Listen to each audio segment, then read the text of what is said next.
மும்பையில் திருமணமான 48 நாட்களில் இளம்பெண் தற்கொலை செய்தது குடும்பத்தினர் மத்தியில் பேரதிர்ச்சியை ஏற்படுத்தியுள்ளது. 24 மணி நேரமும் சிசிடிவி கேமரா மூலம் கண்காணித்து டாக்டர் கணவர் துன்புறுத்தியதால் இளம்பெண் தனது உயிரை மாய்த்து கொண்டுள்ளார். நடந்தது என்ன? மகாராஷ்டிர மாநிலம் மும்பைக்கு அருகேயுள்ள அம்பர்நாத் பகுதியைச் சேர்ந்தவர் நிதின் தில்கர். மருத்துவரான இவருக்கு 26 வயதான விசாகா என்பவருடன் திருமணம் நடைபெற்றது. இவர்கள் திருமணம் பெற்றோரால் நிச்சயிக்கப்பட்டு கடந்த ஏப்ரல் 30ஆம் தேதி விமர்சையாக நடைபெற்றது. திருமணத்துக்கு முன்பு இளம் பெண்ணிடம் இனிக்க பேசிய டாக்டர் தாலி கட்டியதும் தனது உண்மையான முகத்தை காட்டியுள்ளார். ஆரம்பத்தில் கணவன் மட்டும்தான் மாறியிருக்கிறார் என்று விசாகா நினைத்துள்ளார்.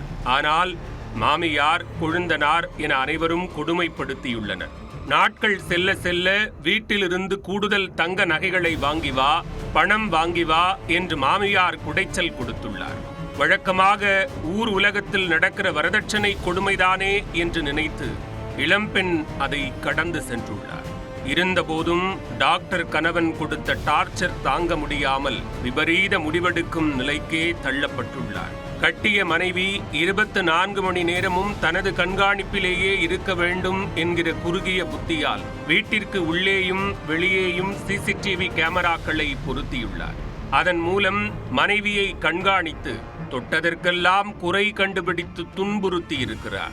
அதிலும் ஆண்கள் யாருடனாவது பேசிவிட்டால் மனைவியை கண்மூடித்தனமாக தாக்கி காயப்படுத்தியுள்ளார்.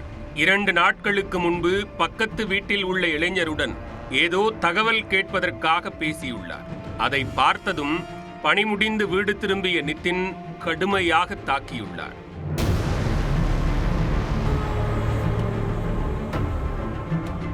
டாக்டர் கணவன் ஊசி குத்துவது போல அடிக்கடி மனைவியை அடித்து துன்புறுத்துவது தொடர்கதை ஆகியுள்ளது. சிசிடிவி கண்காணிப்பிலேயே இருந்ததால் விசாகாவின் தனிப்பட்ட வாழ்க்கையும் கடுமையாக பாதித்துள்ளது. இதனால் உடலளவிலும் மனதளவிலும் கடும் மன உளைச்சலுக்கு ஆளாகியுள்ளார். புகுந்த வீட்டில் தான் சந்திக்கும் கொடுமை குறித்து பெற்ற தாயிடம் கூறி இளம்பெண் கண்ணீர் சிந்தியுள்ளார். டாக்டர் மாப்பிள்ளை என்று தனது மகளை அதல பாதாளத்தில் தள்ளிவிட்டதை எண்ணி பெண் வீட்டார் இரத்த கண்ணீர் சிந்தியுள்ளனர். இதையடுத்து 2 நாட்களில் அங்கிருந்து விசாகாவை அழைத்து வருவதாக உறுதியளித்துள்ளனர். ஆனால் அதற்குள் அவர் தூக்கிட்டு தற்கொலை செய்து கொண்டதாக கணவர் வீட்டிலிருந்து தகவல் வந்துள்ளது. அதை கேட்டு அவரின் பெற்றோர் அதிர்ச்சியில் உறைந்து போயுள்ளனர். பின்னர் தங்கள் மகளை கொடுமைப்படுத்தியது குறித்து போலீசில் புகார் அளித்துள்ளனர். புகாரின் பேரில் இளம்பெண்ணை தற்கொலைக்கு தூண்டியதாக கணவர் நிதின், மாமியார் மற்றும் கொழுந்தனார் ஆகியோர் மீது போலீசார் வழக்கு பதிவு செய்துள்ளனர். தொடர்ந்து நிதினை கைது செய்த போலீசார் தலைமறைவான மற்ற 2வரையும் பிடிக்க தேடுதல் வேட்டையில் இறங்கினர். கட்டிய மனைவியை 24 மணி நேரமும் சிசிடிவி மூலம் கண்காணித்து டார்ச்சர் செய்த டாக்டர் கணவரால் கடும் மன உளைச்சலுக்கு ஆளான இளம்பெண் திருமணமான 48 நாட்களுக்குள் தனது உயிரை மாய்த்து கொண்ட சம்பவம் மும்பையில் அதிர்ச்சியை ஏற்படுத்தியுள்ளது.